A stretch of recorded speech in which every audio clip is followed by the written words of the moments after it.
Super 60 இன்றைய நாளில் அறிய வேண்டிய அத்தனை செய்திகளையும் தரும் விறுவிறுப்பான செய்தி தொகுப்பு. அந்த வகையில் முதலாவதாக சென்னையில் இன்று 108 டிகிரி ஃபாரன்ஹீட் வரை வெப்பம் பதிவாகும் என வானிலை ஆய்வு மையம் எச்சரிக்கை விடுத்துள்ளது. தமிழ்நாட்டில் 19 இடங்களில் 100 டிகிரியை தாண்டி வெப்பம் பதிவானது. இது தொடர்பாக வானிலை ஆய்வு மையம் வெளியிட்டுள்ள அறிவிப்பில் அதிகபட்சமாக வேலூரில் 108.5 டிகிரி ஃபாரன்ஹீட் வெப்பம் பதிவாகியுள்ளது. திருத்தணியில் 107.7 டிகிரி ஃபாரன்ஹீட் வெயில் வாட்டியது. சென்னை மீனம்பாக்கத்தில் 107 டிகிரியும் ஈரோட்டில் 105 டிகிரி வெப்பமும் பதிவானதாக தெரிவிக்கப்பட்டுள்ளது. கரூர், மதுரை, திருச்சி, தருமபுரி உள்ளிட்ட பகுதிகளிலும் வெயில் சதமடித்தது. இந்நிலையில் 25ஆம் தேதி வரை கடலோர தமிழ்நாடு, புதுச்சேரி மற்றும் காரைக்கால் பகுதிகளில் 4 டிகிரி செல்சியஸ் வரை வெப்பம் அதிகரிக்கும் என சென்னை வானிலை ஆய்வு மையம் கணித்துள்ளது. நாளை அதிக வெப்பம் காரணமாக கடலோர தமிழகத்தில் ஓரிரு இடங்களில் அசௌகரியம் ஏற்படலாம் என்றும் எச்சரிக்கப்பட்டுள்ளது.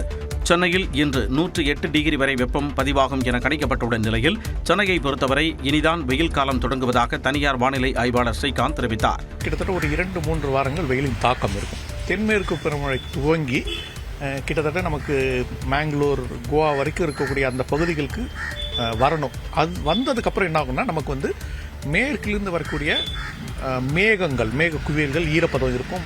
வளிமண்டலத்தில் ஒரு ஈரப்பதம் இருக்கும். ஏன்னா பருவமழை தூங்கிடுச்சு, மேற்கிலிருந்து வரக்கூடிய காற்றில் ஒரு ஈரப்பதம் இருக்கும். என்ன ஆகும்னா படிப்படியாக அதுக்கப்புறம் தான் நமக்கு வெயிலின் தாக்கம் சென்னை பொறுத்த வரைக்கும் குறையும். புறநகர் பகுதிகளிலும் வெப்பம் அதிகமாக இருக்கும் என அவர் கூறினார்.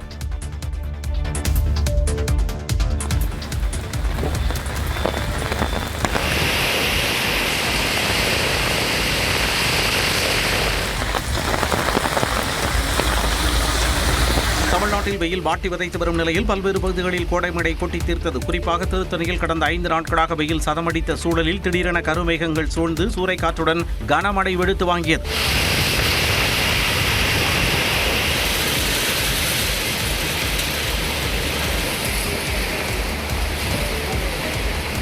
திருவண்ணாமலை மாவட்டம் ஆரணி மற்றும் அதன் சுற்றுவட்டார பகுதிகளில் இடைவிடாது ஆலங்கட்டி மழை பெய்தது.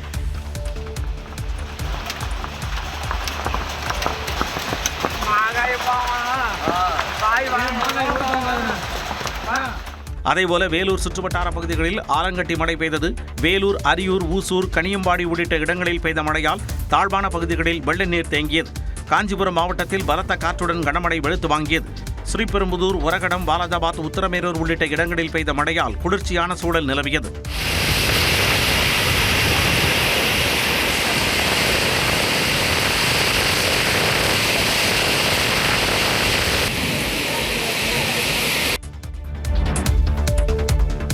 தமிழ்நாட்டில் 3 மாவட்டங்களில் இன்று கனமழைக்கு வாய்ப்பு இருப்பதாக சென்னை வானிலை ஆய்வு மையம் தெரிவித்துள்ளது. இதுகுறித்து வெளியிடப்பட்டுள்ள அறிவிப்பில் சேலம், தருமபுரி மற்றும் கிருஷ்ணகிரி மாவட்டங்களில் ஓரிரு இடங்களில் இடி, மின்னல் மற்றும் பலத்த காற்றுடன் கனமழை பெய்யக்கூடும் என தெரிவிக்கப்பட்டுள்ளது. நாளை திருவண்ணாமலை, திருச்சி, சேலம், நாமக்கல், வேலூர், திருப்பத்தூர் மற்றும் தருமபுரி மாவட்டங்களில் கனமழை பெய்யக்கூடும் என்றும், நாளை மறுநாள் கோவை மாவட்டத்தின் மலைப்பகுதிகள், நீலகிரி, வேலூர், ராணிப்பேட்டை, திருவண்ணாமலை மாவட்டங்களிலும் மணிக்கு 50 கிலோமீட்டர் வேகத்தில் கனமழை பெய்யக்கூடும் என்றும் கணிக்கப்பட்டுள்ளது. 27ஆம் தேதி வரை தமிழ்நாட்டில் ஓரிரு இடங்களிலும், புதுச்சேரி மற்றும் காரைக்கால் பகுதிகளிலும் மிதமான மழைக்கு வாய்ப்பு இருப்பதாக தெரிவிக்கப்பட்டுள்ளது. சென்னையிலும் மாலை அல்லது இரவு நேரங்களில் மழை பெய்யக்கூடும் என வானிலை ஆய்வு மையம் தெரிவித்துள்ளது. விஜய் தலைமையிலான அமைச்சரவை விரிவாக்கம் செய்யப்பட்டுள்ளது. முதலமைச்சர் விஜய் தலைமையிலான தமிழ்நாடு அமைச்சரவையில் விரிவாக்கத்தில் காங்கிரஸ் எம்எல்ஏக்கள் 20 உட்பட 23 பேர் அமைச்சர்களாக பதவியேற்றுக் கொண்டனர். சென்னை கிண்டியில் உள்ள ஆளுநர் மாளிகையில் புதிய அமைச்சர்கள் பதவியேற்பு விழா நடைபெற்றது. இதில் முதலமைச்சர் விஜய் முன்னிலையில் புதிய அமைச்சர்களுக்கு ஆளுநர் ராஜேந்திர விஸ்வநாத் அர்லேக்கர் பதவி பிரமாணமும் ரகசிய காப்பு பிரமாணமும் செய்து வைத்தார். முதலில் தூத்துக்குடி எம்எல்ஏவும் முதலமைச்சர் விஜயின் நண்பருமான ஸ்ரீநாத் அமைச்சராக பதவியேற்றுக் கொண்டார். அவருக்கு மீன்வளத்துறை ஒதுக்கப்பட்டுள்ளது. ஸ்ரீநாத் எனும் நான் சட்டப்படி அமைக்கப்பெற்ற இந்திய அரசியலமைப்பின் பால் உண்மையான நம்பிக்கையும் மாறா பற்றும் கொண்டிருப்பேன் என்றும். குமாரபாளையத்தில் இருந்து விஜயலட்சுமி, அவினாசி தொகுதியில் இருந்து கமலி, ராஜபாளையத்தில் இருந்து ஜெகதீஸ்வரி என 3 பெண் எம்எல்ஏக்கள் அமைச்சர்களாக பதவியேற்றனர். இதில் விஜயலட்சுமிக்கு பால்வளத்துறையும், கமலிக்கு கால்நடைத்துறையும், ஜெகதீஸ்வரிக்கு சமூக நலத்துறையும் ஒதுக்கீடு செய்யப்பட்டுள்ளது. இதன் மூலம் ஏற்கனவே பதவியேற்ற கீர்த்தனா உட்பட தமிழ்நாட்டில் உள்ள பெண் அமைச்சர்களின் எண்ணிக்கை 4ஆக உயர்ந்துள்ளது. தமிழ்நாடு அமைச்சரவையில் ராஜ்மோகன் உட்பட பட்டியலினத்தவர்கள் 7 பேர் இடம் பிடித்துள்ளனர். அரக்கோணம் காந்திராஜ், ஸ்ரீபெரும்புதூர் தென்னரசு, ஒட்டப்பிடாரம் மதன் ராஜா, கமலி, விஸ்வநாதன், லோகேஷ் தமிழ்ச்செல்வன் ஆகிய பட்டியலின சமூகத்தைச் சேர்ந்த 6 எம்எல்ஏக்கள் தற்போது அமைச்சர்களாக பதவியேற்றுள்ளனர். இதில் காந்திராஜுக்கு கூட்டுறவுத்துறையும், தென்னரசுக்கு வெளிநாடு வாழ் தமிழர்கள் நலத்துறையும், மதன் ராஜாவுக்கு கிராமப்புற தொழில்கள் துறையும், லோகேஷ் தமிழ்ச்செல்வனுக்கு வணிக வரித்துறையும் ஒதுக்கீடு செய்யப்பட்டுள்ளன. Aranthangi MLA Mohammed Pervez, RK Nagar MLA Mariya Wilson மற்றும் ஸ்ரீநாத் என சிறுபான்மையினர் 3 பேர் அமைச்சர்களாக பதவியேற்றனர். இதில் செங்கோட்டையன் வசமிருந்த நிதித்துறை மரிய வில்சனுக்கும், முகமது பர்வேஸுக்கு தொழிலாளர் நலத்துறையும் ஒதுக்கப்பட்டுள்ளது. சுமார் 39 ஆண்டுகளுக்கு பிறகு தமிழ்நாடு அமைச்சரவையில் பிராமண சமுதாயத்தைச் சேர்ந்த 2 பிரதிநிதித்துவம் அளிக்கப்பட்டுள்ளது. அதன்படி உணவுத்துறை அமைச்சராக வெங்கடரமணன் ஏற்கனவே நியமிக்கப்பட்ட நிலையில் அமைச்சராக பதவியேற்ற ஸ்ரீரங்கம் ரமேஷுக்கு இந்து சமய அறநிலையத்துறை ஒதுக்கீடு செய்யப்பட்டுள்ளது. கடைசியாக காமராஜர் ஆட்சிக் காலத்தில் பிராமண சமூகத்தைச் சேர்ந்த வெங்கட்ராமன் தொழில்துறை அமைச்சராக இருந்தது குறிப்பிடத்தக்கது. 59 ஆண்டுகளுக்கு பிறகு தமிழ்நாடு அமைச்சரவையில் காங்கிரஸ் இடம்பெற்றுள்ளது. அதன்படி காங்கிரஸ் சார்பில் கிள்ளியூர் தொகுதியில் நின்று வென்ற அக்கட்சியின் சட்டமன்ற குழு தலைவர் ராஜேஷ்குமார், மேலூர் பொது தொகுதியில் போட்டியிட்டு வென்ற விஸ்வநாதன் ஆகியோர் அமைச்சர்களாக பதவியேற்றனர். இதில் ராஜேஷ்குமாருக்கு சுற்றுலாத்துறை ஒதுக்கப்பட்டுள்ளது. ஏற்கனவே பட்டியல் சமூகத்தைச் சேர்ந்த ராஜ்மோகனுக்கு பள்ளிக்கல்வித்துறை வழங்கப்பட்டுள்ள நிலையில் பட்டியல் சமூகத்தைச் சேர்ந்த விஸ்வநாதனுக்கு உயர்கல்வித்துறை ஒதுக்கீடு செய்யப்பட்டுள்ளது.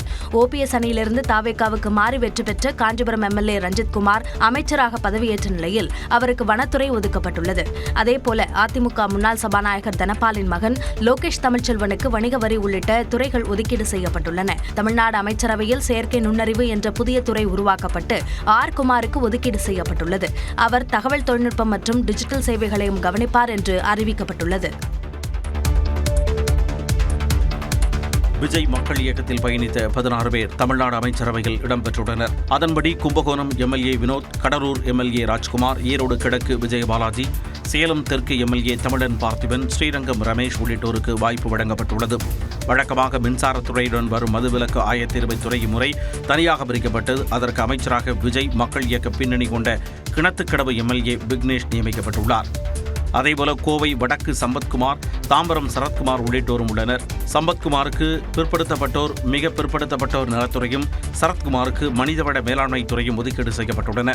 மேலும் ராஜீவுக்கு சுற்றுச்சூழல் மற்றும் காலநிலை மாற்றத்துறை ஒதுக்கப்பட்டுள்ளது. இது மட்டுமின்றி அமைச்சர் ஆனந்த் வசம் இருந்த வறுமை ஒழிப்பு மற்றும் கிராமக்கடன் துறைகளை முதலமைச்சர் கூடுதலாக கவனிப்பார் என்று அறிவிக்கப்பட்டுள்ளது. அமைச்சர் செங்கோட்டையனுக்கு ஏற்கனவே நிதித்துறை ஒதுக்கப்பட்டிருந்த நிலையில் அது மாற்றப்பட்டு வருவாய் பேரிடர் மேலாண்மை துறை வழங்கப்பட்டுள்ளது. நிர்மல் குமாரிடம் இருந்த சட்டமன்ற விவகாரங்கள் துறை தற்பொழுது செங்கோட்டையனிடம் தரப்பட்டுள்ளது. தமிழ்நாடு அமைச்சரவையில் 19 மாவட்டங்களுக்கு பிரதிநிதித்துவம் இல்லாத நிலை ஏற்பட்டுள்ளது. தற்போதைய அமைச்சரவையில் சென்னை மாவட்டத்தில் உள்ள தொகுதிகளில் வெற்றி பெற்ற 7 பேர் அமைச்சர்களாகியுள்ளனர். முதலமைச்சர் விஜய், ஆனந்த், ஆதவ் அர்ஜுனா, வெங்கடரமணன், ராஜ்மோகன் ஆகியோர் ஏற்கனவே அமைச்சர்களாக பொறுப்பேற்றுள்ளனர். இந்நிலையில் ஆர்கே நகர் எம்எல்ஏ மரிய வில்சன், வேளச்சேரி எம்எல்ஏ குமார் ஆகியோரும் அமைச்சர்களாக பதவியேற்றுள்ளதால் அமைச்சரவையில் சென்னைக்கான பிரதிநிதித்துவம் 7ஆக அதிகரித்துள்ளது. அதேபோல நாமக்கல் மாவட்டத்தைச் சேர்ந்த 3 காஞ்சிபுரம், ஈரோடு, கோவை, மதுரை, விருதுநகர், தூத்துக்குடி ஆகிய மாவட்டங்களில் இருந்து தலா 2 அமைச்சர்களாக பொறுப்பேற்றுள்ளனர். செங்கல்பட்டு, ராணிப்பேட்டை, சேலம், திருப்பூர், திருச்சி, கடலூர், தஞ்சை, புதுக்கோட்டை, சிவகங்கை, ராமநாதபுரம், கன்னியாகுமரி ஆகிய மாவட்டங்களில் இருந்து தலா 1 அமைச்சர்களாகியுள்ளனர். அதே நேரம் தமிழ்நாடு அமைச்சரவையில் 19 மாவட்டங்களைச் சேர்ந்த பிரதிநிதிகள் இடம்பெறவில்லை. அதன்படி திருவள்ளூர், வேலூர், திருவண்ணாமலை, திருப்பத்தூர், கள்ளக்குறிச்சி, கிருஷ்ணகிரி, தருமபுரி ஆகிய மாவட்டங்களுக்கும், கரூர், திண்டுக்கல், பெரம்பலூர், தேனி, நெல்லை ஆகிய மாவட்டங்களுக்கும் தாவேகா எம்எல்ஏக்கள் இருந்தும் அமைச்சரவையில் பிரதிநிதித்துவம் வழங்கப்படவில்லை. மேலும் 7 மாவட்டங்களில் தாவேகாவுக்கு எம்எல்ஏக்கள் இல்லை என்பது குறிப்பிடத்தக்கது. புதிய அமைச்சர்கள் பதவியேற்பு நிகழ்விலும் வந்தே மாதரம் சர்ச்சை எழுந்துள்ளது. நீராறும் கடலுடுத்த நிலமடந்தை கெடிலொழுகும் சீராரும் வதனமென திகழ்வரத கண்டமிதில். அமைச்சர்கள் பதவியேற்பு விழாவில் தமிழ்த்தாய் வாழ்த்து 3வதாக பாடப்பட்டது மீண்டும் சர்ச்சையை ஏற்படுத்தியுள்ளது. சென்னை நேரு உள்விளையாட்டு அரங்கில் நடைபெற்ற முதலமைச்சர் விஜய் பதவியேற்பு நிகழ்ச்சியில் முதலில் வந்தே மாதரம் பாடலும் பின்னர் தேசிய கீதமும் அதனைத் தொடர்ந்து தமிழ்த்தாய் வாழ்த்தும் பாடப்பட்டது. இதற்கு திமுக உள்ளிட்ட கட்சிகள் கண்டனம் தெரிவித்திருந்தன. இந்த நிலையில் புதிய அமைச்சர்கள் பதவியேற்பு நிகழ்ச்சியிலும் தமிழ்த்தாய் வாழ்த்து 3வதாக பாடப்பட்டது பேசுபொருளாகியுள்ளது. தமிழ்த்தாய் வாழ்த்திற்கு முக்கியத்துவம் அளிக்க வேண்டும் என இடதுசாரி கட்சிகள் வலியுறுத்தியுள்ள நிலையில் அதற்கு அமைச்சர் ராஜ்மோகன் விளக்கம் அளித்துள்ளார். இந்திய தேசிய கீதத்தை யாவற்றையும் விட நாங்கள் உயர்வாக மதிக்கிறோம். அதே போன்று இன்னும் 4-5 நாட்டு பாடல்கள் இருந்தாலும் அதை மதிக்கிறோம். ஆனால் தமிழுக்கு முன்னுரிமை அளிக்க வேண்டும், அது குறித்து ஆளுநர் சிந்திக்க வேண்டும் என்று நாங்கள் அவரை வலியுறுத்தி கேட்டுக்கொள்கிறோம். இத்தகைய நடைமுறையைத்தான் பின்பற்ற வேண்டும் என்று மத்திய அரசாங்கத்தினுடைய ஒரு உத்தரவு. ஆளுநர் பங்கேற்கிற நிகழ்ச்சிகளில் இதை தவிர்க்க முடியாமல் இருக்கிறது என்பதை முதலமைச்சர் அவர்கள் தெரிவித்தார்கள். கேளுங்க, நான் இன்னைக்கு ரெக்வெஸ்ட் பண்ணேன் சார், இது வந்து லோக் பவன், நாங்க நடத்துற ஃபங்க்ஷன் இப்படிதான் பண்ணுவோம்னு சொல்லிட்டாங்க. அடுத்து என்னுடைய ஃபங்க்ஷன் நடக்கும், தமிழ் தாய் வாழ்த்து மட்டும்தான் முதலில் ஒலிக்கும். தமிழ்நாடு அரசு நடத்துற எல்லா நிகழ்ச்சிகளிலும் தமிழுக்கு தான் முதலிடம். தொகுதிகளில் உள்ள பிரச்சனைகளை கண்டறிந்து அவற்றுக்கு தீர்வு காண நடவடிக்கை எடுப்போம் என புதிதாக பொறுப்பேற்றுள்ள அமைச்சர்கள் நியூஸ் 18 தமிழ்நாடு தொலைக்காட்சிக்கு பிரத்யேக பேட்டி அளித்துள்ளனர். பண்ணாத எல்லா விஷயங்களையும் பண்ணுவேன் அப்படின்னு சொல்லிட்டு பண்ணாமல் விட்ட விஷயங்களை ஃபஸ்ட்டு நான் பண்ணுவேன். அதுக்கப்புறம் அலசி ஆராய்ஞ்சு அங்கே இருக்கிற பிரச்சனைகள் என்ன அப்படின்றத தெரிஞ்சுக்கிட்டு ஒவ்வொன்றா நிவர்த்தி பண்ணி அவங்களுக்கு ஒரு ஒரு ஒரு கிரேஷியஸ் ஃபென்டாஸ்டிக் லைஃபை கொடுக்கணும் அப்படின்னு ஆசைப்பட்றேன். குடிநீர் தான் பெரிய அவலம். முக்கியமாக பார்த்தீங்கன்னா திருமண சட்டமன்ற தொகுதியில், என்னோட தொகுதியில் 90% ஊர்களில் குடிநீர் இல்லை. அது ஒவ்வொரு வல்லுநர்களை கொண்டு நம்ம ஆராய்ந்துட்டு இருக்கோம். கூடிய விரைவில் எல்லாரும் இந்த வண்டியில் குடந்தள்ளுறதே பெரிய பிரச்சனையாக இருக்குது.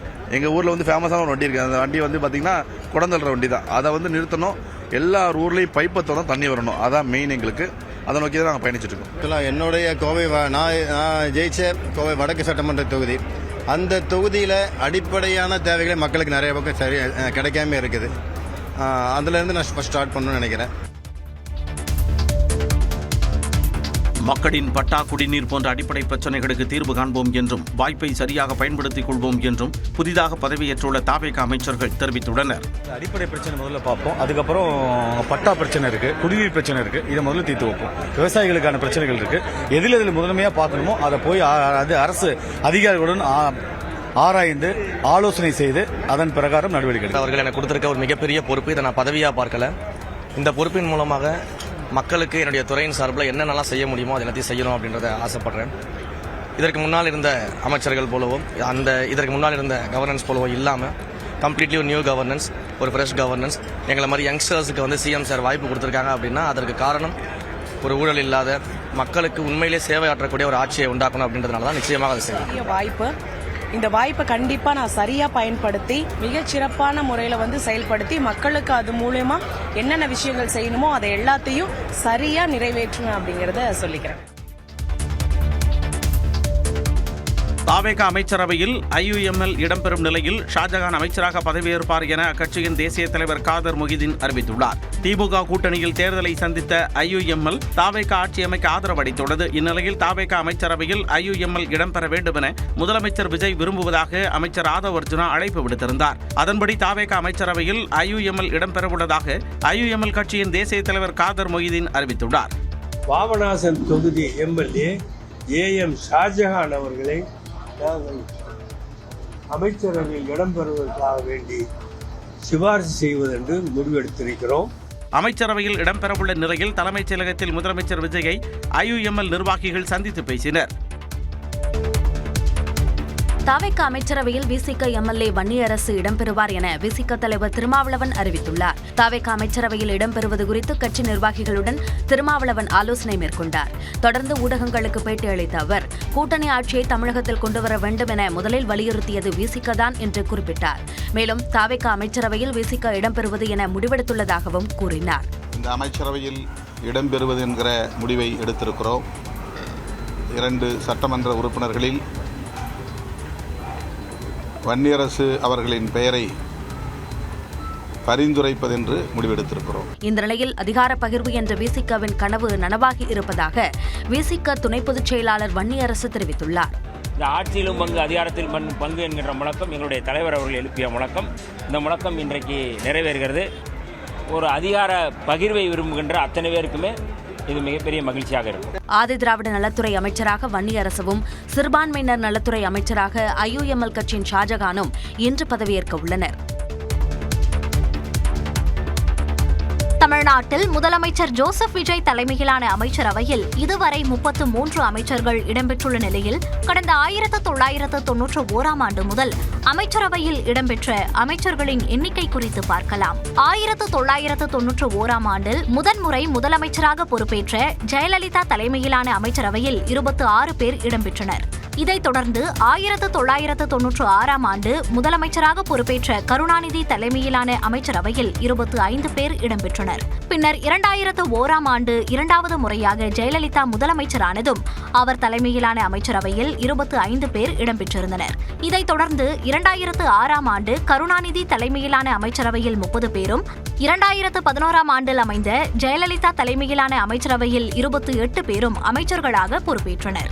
2016ஆம் ஆண்டில் தொடர்ந்து இரண்டாவது முறை வெற்றி பெற்று மீண்டும் முதலமைச்சரான ஜெயலலிதாவின் அமைச்சரவையில் அதே எண்ணிக்கையான 28 பேர் இடம்பெற்றனர். ஜெயலலிதா மறைவுக்கு பிறகு முதலமைச்சராக பொறுப்பேற்ற அதிமுக பொதுச் செயலாளர் எடப்பாடி பழனிசாமி அமைச்சரவையில் 30 பேரும், இதைத் தொடர்ந்து 2021ஆம் ஆண்டு முதன்முறை முதலமைச்சராக பொறுப்பேற்ற திமுக தலைவர் மு க ஸ்டாலின் தலைமையிலான அமைச்சரவையில் 34 பேரும் இடம்பெற்றிருந்தனர். தமிழ்நாடு முதலமைச்சர் விஜயின் பெருந்தன்மையால் காங்கிரஸ் கட்சிக்கு 2 அமைச்சர்கள் பதவி வழங்கப்பட்டுள்ளதாக காங்கிரஸ் நிர்வாகி பிரவீன் சக்கரவர்த்தி தெரிவித்துள்ளார். தமிழ்நாடு அமைச்சரவை விரிவாக்கம் செய்யப்பட்டுள்ள நிலையில் காங்கிரஸ் கட்சியைச் சேர்ந்த சட்டமன்ற உறுப்பினர்கள் ராஜேஷ்குமார், விஸ்வநாதன் ஆகியோர் அமைச்சர்களாக பதவியேற்றுள்ளனர். இந்நிலையில் நியூஸ் 18 தமிழ்நாடு தொலைக்காட்சிக்கு பேட்டியளித்த காங்கிரஸ் நிர்வாகி பிரவீன் சக்கரவர்த்தி தமிழ்நாட்டில் கூட்டணி ஆட்சியை மக்கள் சாத்தியமாக்கியுள்ளதாக கூறினார். கூட்டாட்சி, தமிழ்நாட்டு சுயாட்சி அப்படின்னாங்க. தமிழ்நாட்டு மக்கள் ரொம்ப தெளிவாக சொல்லியிருக்காங்க, இல்லை இல்லை இல்லை நாங்களும் கூட்டணி ஆட்சி ஏற்றுக்கொள்வோம், ஒன்றும் பிரச்சனை கிடையாது. எந்த கட்சிக்கும் தனித்த ஒரு மெஜாரிட்டி இல்லை. அதற்கு அர்த்தமே ஜனநாயகத்தில் கூட்டணி ஆட்சி தான். அது ஒரு பெரிய திசை திருப்பு கூட.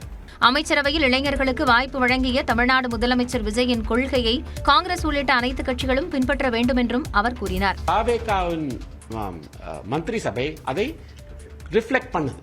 அது ஒரு ரொம்ப பாராட்டத்தக்க விஷயம்.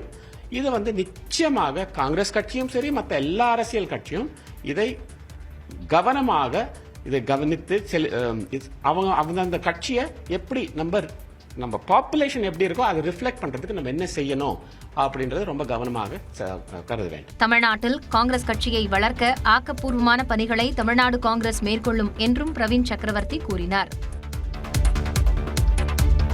காங்கிரஸ் புறவாசல் வழியாக புதிய அமைச்சரவையில் பங்கேற்றுள்ளதாக பாஜக முன்னாள் மாநில தலைவர் தமிழிசை சவுந்தரராஜன் தெரிவித்துள்ளார். கோவை மாவட்ட பாஜக அலுவலகத்தில் மாநில தலைவர் நயினார் நாகேந்திரன் தலைமையில் அக்கட்சியின் ஆலோசனைக் கூட்டம் நடைபெற்றது. இதில் பாஜக முன்னாள் மாநில தலைவர் தமிழிசை சவுந்தரராஜன், பாஜக அகில இந்திய மகளிரணி தலைவர் வானதி சீனிவாசன் உள்ளிட்ட கட்சி நிர்வாகிகள் கலந்து கொண்டனர். இதையடுத்து செய்தியாளர்களை சந்தித்த தமிழிசை சவுந்தரராஜன் அமைச்சரவையில் பங்கேற்றுள்ள காங்கிரஸ் கட்சியின் அழுத்தத்திற்கு அடிபணியக்கூடாது என்றார். எந்த தீய சக்தி எதிர்த்து போராடுகிறோம் என்று சொன்னார்களோ அந்த தீய சக்தியின் ஒரு பங்காக இருந்தவர்களோடு சேர்ந்து இன்று ஆட்சி அமைத்திருக்கிறார்கள். காங்கிரஸ் புறவாசல் வழியாக அவர்கள் இன்று அமைச்சராகி இருக்கிறார்கள்.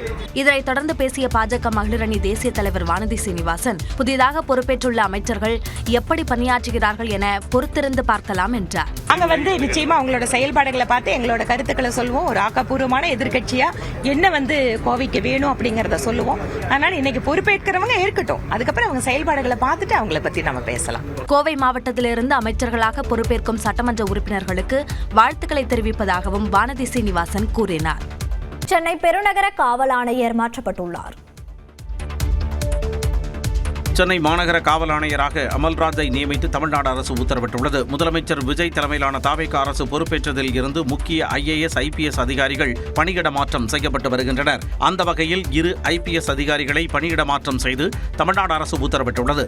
அதன்படி காத்திருப்போர் பட்டியலில் இருந்த அமல்ராஜ் தற்பொழுது சென்னை மாநகர காவல் ஆணையராக நியமிக்கப்பட்டுள்ளார். சென்னை மாநகரில் சட்டம் ஒழுங்கை பலப்படுத்தும் நோக்கில் இந்த மாற்றம் செய்யப்பட்டுள்ளதாக தகவல்கள் தெரிவிக்கின்றன. குற்றத்தடுப்பு நடவடிக்கைகள், போக்குவரத்து ஒழுங்கு மற்றும் பொதுமக்கள் பாதுகாப்பு தொடர்பான பணிகளில் அமல்ராஜ் கவனம் செலுத்துவார் என எதிர்பார்க்கப்படுகிறது. அதே சமயம் இதுவரை சென்னை காவல் ஆணையராக பணியாற்றி வந்த அபின் தினேஷ் மோடக் சென்னை CBCID குற்றப்பிரிவு ADGP-யாக நியமிக்கப்பட்டுள்ளார். குற்றப் புலனாய்வு மற்றும் முக்கிய விசாரணை பிரிவுகளில் அனுபவமுள்ள அதிகாரியான அவர் இனி மாநில அளவிலான முக்கிய குற்றவியல் விசாரணைகளை மேற்பார்வை செய்ய உள்ளார். 2011ஆம் ஆண்டு சட்டமன்ற தேர்தலில் கொளத்தூர் தொகுதியில் திமுக தலைவர் மு க ஸ்டாலின் வெற்றி பெற்றதற்கு எதிரான வழக்கில் இருந்து உச்சநீதிமன்ற நீதிபதிகள் விலகிய நிலையில் இந்த வழக்கை வேறு அமர்வு விரிவாக விசாரிக்க வேண்டும் என உத்தரவிடப்பட்டுள்ளது. கொளத்தூர் தொகுதியில் திமுக தலைவரும் முன்னாள் முதலமைச்சருமான மு க ஸ்டாலின் வெற்றி பெற்றதை எதிர்த்து அதிமுக வேட்பாளர் சைதை துரைசாமி சென்னை உயர்நீதிமன்றத்தில் வழக்கு தொடர்ந்தார். இந்த வழக்கை உயர்நீதிமன்றம் தள்ளுபடி செய்த நிலையில் உச்சநீதிமன்றத்தில் மேல்முறையீடு செய்தார் சைதை துரைசாமி. இந்த மேல்முறையீட்டு மனுவானது உச்சநீதிமன்றத்தில் நீதிபதிகள் ஜே.கே. மகேஸ்வரி மற்றும் விஜய் பிஷ்ணோய் அமர்வில் விசாரிக்கப்பட்டு வந்த நிலையில் கடந்த பிப்ரவரி 20ஆம் தேதி தீர்ப்பு தேதி குறிப்பிடாமல் ஒத்திவைக்கப்பட்டது. இந்த நிலையில் நீதிபதிகள் ஜே.கே. மகேஸ்வரி, விஜய் பிஷ்ணோய் ஆகியோர் அடங்கிய அமர்வு தற்பொழுது இந்த வழக்கில் இருந்து தங்களை விடுவித்துக் கொள்வதாக அறிவித்துள்ளது. மேலும் இந்த வழக்கை முழுமையான மறு விசாரணைக்காக மீண்டும் பட்டியலிட வேண்டும் என்றும் உத்தரவிட்டுள்ளது. நீதிபதி ஜே.கே. மகேஸ்வரியின் பதவிக்காலம் வரும் 29ஆம் தேதியுடன் நிறைவடைய உள்ளதே இந்த திடீர் மாற்றத்திற்கு காரணம் என்றும் கூறப்படுகிறது. தமிழ்நாட்டில் மின் கட்டணத்தை உயர்த்தும் திட்டம் இல்லை என மின்சாரத்துறை அமைச்சர் நிர்மல்குமார் உறுதிபட தெரிவித்துள்ளார். சென்னையின் பல்வேறு பகுதிகளில் அறிவிக்கப்படாத மின்தடை இருப்பதாக புகார்கள் எழுந்தன. இந்நிலையில் சென்னை அண்ணா சாலையில் உள்ள தமிழ்நாடு மின்வாரிய தலைமை அலுவலகத்தில் அமைச்சர் நிர்மல்குமார் ஆய்வு மேற்கொண்டார். பின்னர் ஊடகங்களுக்கு பேட்டியளித்த அவர் தமிழ்நாட்டில் லஞ்சம் ஊழலற்ற வகையில் மின்துறை சீரமைக்கப்படும் என்றார். முதல்வர் சொன்னது போல எந்தவித முறைகேடும் இல்லாமல், எந்தவித லஞ்ச லாவணியும் இல்லாமல் இந்த துறை மீண்டும் புத்துணர்வு பெறும். ஸோ அதற்கான முழு மூச்சில் அனைவரும் இங்கே அமர்ந்து கலந்த சில நாட்களாக தொடர்ந்து அதற்கான பணிகளை மேற்கொண்டு வருகிறோம். தொடர்ந்து பேசிய அவர் மின் கட்டணம் உயர்த்தப்பட உள்ளதா என்ற கேள்விக்கும் பதிலளித்தார். கண்டிப்பா இல்லை, அது மாதிரியான உயர்த்துவதற்கான எந்த எண்ணமும் அரசிடம் இல்லை. நிறைய தவறான தகவல்கள் பரப்பட்டு வருது. எந்த விதமான இப்போதைக்கு கட்டணம் உயர்த்தும் எண்ணம் அரசிடம் முதல்வரிடம் இல்லை. கடந்த ஆட்சியில் டெண்டர் முறைகேடுகளில் ஈடுபட்டவர்கள் மீது நடவடிக்கை எடுக்கப்படும் எனவும் நிர்மல்குமார் தெரிவித்தார். தமிழ்நாடு பசுமை எரிசக்தி கழகத்தில் அவசர கதியில் சில கோப்புகளுக்கு ஒப்புதல் வழங்கப்பட்டதாக எழுந்த குற்றச்சாட்டில் 2 அலுவலர்கள் பணியிடை நீக்கம் செய்யப்பட்டுள்ளனர். தொடர்பாக வெளியிடப்பட்டக்கூடிய செய்திக்குறிப்பில் எரிசக்தி வளம் மற்றும் சட்டத்துறை அமைச்சர் நிர்மல்குமார் தமிழ்நாடு மின்வாரிய தலைமை அலுவலகத்தில் ஆய்வுக் கூட்டம் நடத்திய போது அண்மையில் சில கோப்புகளுக்கு ஒப்புதல் வழங்கியதில் வெளிப்படைத்தன்மை இல்லாமல் அவசர கதியில் ஒப்புதல்கள் வழங்கப்பட்டது தெரிய வந்ததாக தெரிவிக்கப்பட்டுள்ளது. இதையடுத்து அந்த புகாரின் அடிப்படையில் தலைமை நிதி கட்டுப்பாட்டு அலுவலர் காசி மற்றும் மரபுசாரா எரிசக்தி தலைமை பொறியாளர் சந்திரசேகரன் ஆகியோர் தற்காலிக பணியிடை நீக்கம் செய்யப்பட்டிருப்பதாக அறிவிக்கப்பட்டுள்ளது. மேலும் இதே புகாரில் தொடர்புடைய பசுமை எரிசக்தி கழகத்தின் ஓய்வு பெற்ற இயக்குநர் மங்களநாதனின் ஓய்வூதிய பலன்கள் அனைத்தும் தற்காலிகமாக நிறுத்தி வைக்கப்பட்டிருப்பதாகவும் சம்பந்தப்பட்ட அலுவலர்கள் மீது துறை ரீதியான முறையான விசாரணை நடைபெற்று மின்வாரிய விதிமுறைகளின்படி மேல் நடவடிக்கை எடுக்கப்பட்டு வருவதாகவும் தெரிவிக்கப்பட்டுள்ளது. ஆட்சி நிர்வாகத்தை விரைவுபடுத்தவும் நிலுவையில் உள்ள பணிகளை உடனடியாக முடிக்கும்படியும் மத்திய அமைச்சர்களுக்கு பிரதமர் நரேந்திர மோடி உத்தரவிட்டுள்ளார். பிரதமர் மோடி தலைமையில் டெல்லியில் அனைத்து துறை சார்ந்த அமைச்சர்கள் குழு கூட்டம் நடைபெற்றது. இந்த கூட்டத்தில் மத்திய அமைச்சர்கள், இணை அமைச்சர்கள் உட்பட அனைத்து துறை அமைச்சர்களும் கலந்து கொண்டனர். மாலை 5 மணிக்கு தொடங்கிய இந்த கூட்டம் இரவு 9:30 மணி வரை நீடித்தது. இதில் எரிபொருள் தட்டுப்பாடு, அதனை எதிர்கொள்ள வேண்டிய முறைகள், அடுத்த கட்ட நடவடிக்கைகள் பற்றியும் மேற்காசிய மோதல் குறித்தும் விரிவாக ஆலோசிக்கப்பட்டது. கோப்புகளை தாமதமின்றி விரைவாக முடிக்க வேண்டும், நிலுவைப் பணிகளை உடனடியாக முடிக்க வேண்டும், தேவையற்ற சர்ச்சைகளில் சிக்கிக்கொள்ள வேண்டாம் என்று அமைச்சர்களுக்கு பிரதமர் அறிவுறுத்தினார். கடந்த 2014ஆம் ஆண்டு முதல் ஆட்சியில் இருந்து வரும் நிலையில் கடந்த காலத்தை பார்க்காமல் முன்னோக்கி பார்க்க வேண்டிய தருணம் இது என்று பிரதமர் வலியுறுத்தியுள்ளார். வேளாண்மை, தொழில், சாலை போக்குவரத்து, கார்ப்பரேட் விவகாரங்கள், வெளியுறவு, வர்த்தகம் மற்றும் மின்சாரம் உள்ளிட்ட பல்வேறு அமைச்சகங்கள் தங்கள் சீர்திருத்தங்கள் குறித்து இந்த கூட்டத்தில் விளக்கின. ஜூன் 2வது வாரத்தில் அமைச்சரவை விரிவாக்கம் செய்யப்படலாம் என்று தகவல் வெளியாகி இருக்கும் சூழலில் இந்த கூட்டம் முக்கியத்துவம் பெற்றுள்ளது. உத்தரப்பிரதேச மாநிலம் பண்டா நகரில் தொடர்ந்து 3வது நாளாக 119 டிகிரி ஃபாரன்ஹீட் வெப்பம் பதிவாகி அதிர்ச்சியை ஏற்படுத்தியுள்ளது. நாடு முழுவதும் கோடை வெயில் தீவிரமாக இருந்து வரும் நிலையில் வடமாநிலங்களில் அனல் காற்றுடன் கடும் வெப்பம் மக்களை வாட்டி வருகிறது. இந்த நிலையில் உத்தரப்பிரதேச மாநிலத்தின் பண்டா நகரில் நேற்று 3வது நாளாக 118.76 டிகிரி ஃபாரன்ஹீட் வெப்பநிலை பதிவாகியுள்ளது. இது நாட்டிலேயே மிக வெப்பமான பகுதியாகும். இந்த ஆண்டின் மிக உயர்ந்த வெப்பநிலையாகவும் இது பதிவாகியுள்ளது. சுட்டெரிக்கும் வெயில் காரணமாக சாலையோர கடைகளில் இளநீர், குளிர்பானங்கள் விற்பனை களை கட்டியது. तो गर्मी की बात कहें तो बांदा वासियों के लिए ये एक परीक्षा है, अग्नि परीक्षा का रूप है जो हम लोग यहाँ पर लोग निकल के मेहनत कर रहे हैं, काम कर रहे हैं. मरीजों से हम लोग अपील, जो बेचारे हम मरीज हैं, भर्ती हैं अस्पतालों में, उनको. ராஜஸ்தான் மாநிலம் ஜெய்ப்பூரில் நேற்று 105 டிகிரி ஃபாரன்ஹீட் வெப்பம் சுட்டெரித்தது. வெப்பத்தின் தாக்கத்திலிருந்து பாதுகாத்துக் கொள்ள மக்கள் தங்களது தலையில் துணியை சுற்றிக் கொண்டும் குடைகளை பிடித்துக் கொண்டும் செல்லும் நிலை காணப்பட்டது. பீகார் மாநிலம் பாட்னா மாவட்டத்தில் வெயில் காரணமாக 1 முதல் 5ஆம் வகுப்பு வரையிலான மாணவர்களுக்கு வரும் செவ்வாய்க்கிழமை வரை விடுமுறை விடுக்கப்பட்டுள்ளது. 6 முதல் 8ஆம் வகுப்பு வரையிலான வகுப்புகள் காலை 10:30 மணி வரை மட்டுமே நடைபெறும் என்றும் அறிவிக்கப்பட்டுள்ளது.